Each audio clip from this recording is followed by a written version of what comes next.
Going down Burma Road, going down Burma Road. We always singing that song, and some of us, as Bahamians, don't even really know what that means. One of my good friends sent me a video of them doing a very beautiful piece about the Burma Road Riot that I think you should check out. And I'll give you all my thoughts as we listen. Play the track.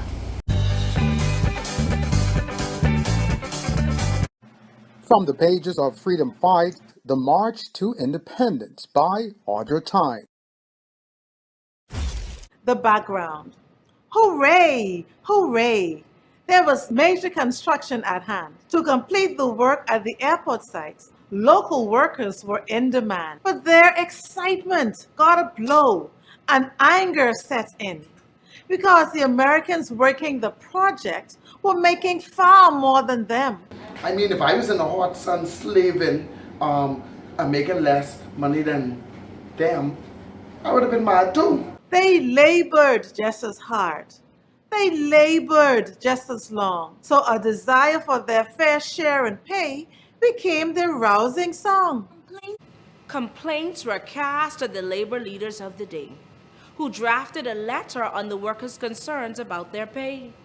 But their petitions seemed to have been ignored, despite some mention of an advisory board. Hold on, so we try for on board and we send letter to the high-ups and they ignore us? One shell through somebody's glass. Somebody's get a shell through their glass. So on May 31st, gathered by the score, fed-up laborers began to roar.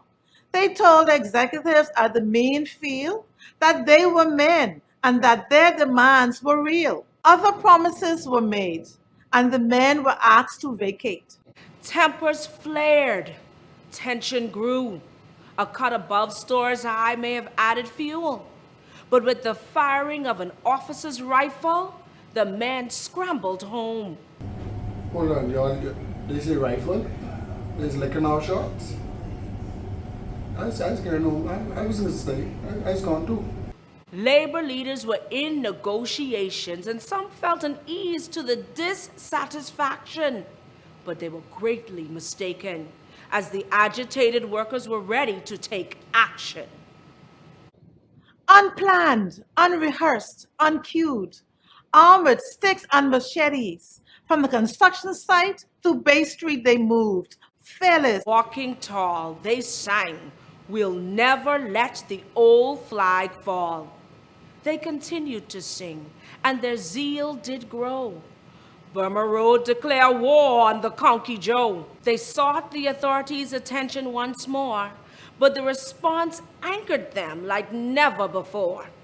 With the fling of a bottle, the rioting did start. Windows were smashed on shops and on cars.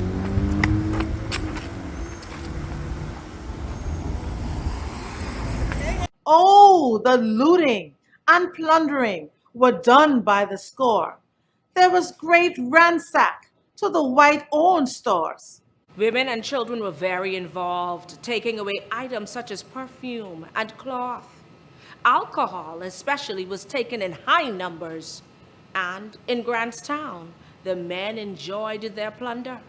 Oh, so that's where we get thieving from. The riot act was read, and some asked for martial law to be declared. Police fired into a clamorous crowd and several men were shot.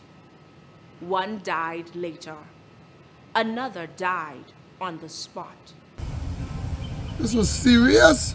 Angered by the death of their fellow man in the plight, the crowd became destructive and attacked several sites.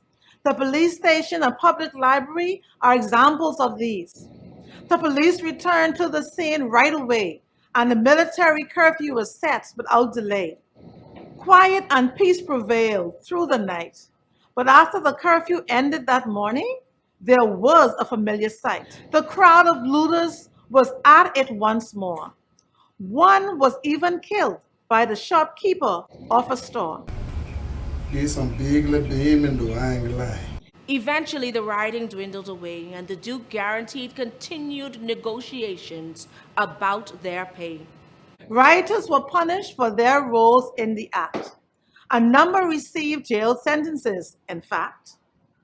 Though no major changes occurred immediately after, the Burma Road Riot was certainly a precursor.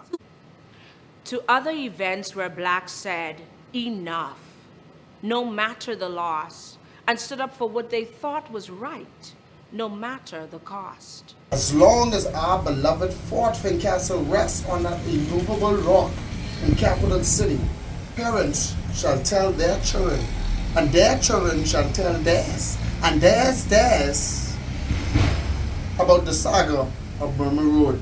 So Randall, folks, that was actually very beautiful. That's a great way to learn about the Burma Road Riot, because you're singing a song you really know what it's about. Everybody involved in this project did an excellent job, and it was entertaining. Road, going down Burma Road, I can't lick nobody. Don't lick nobody. Don't lick nobody.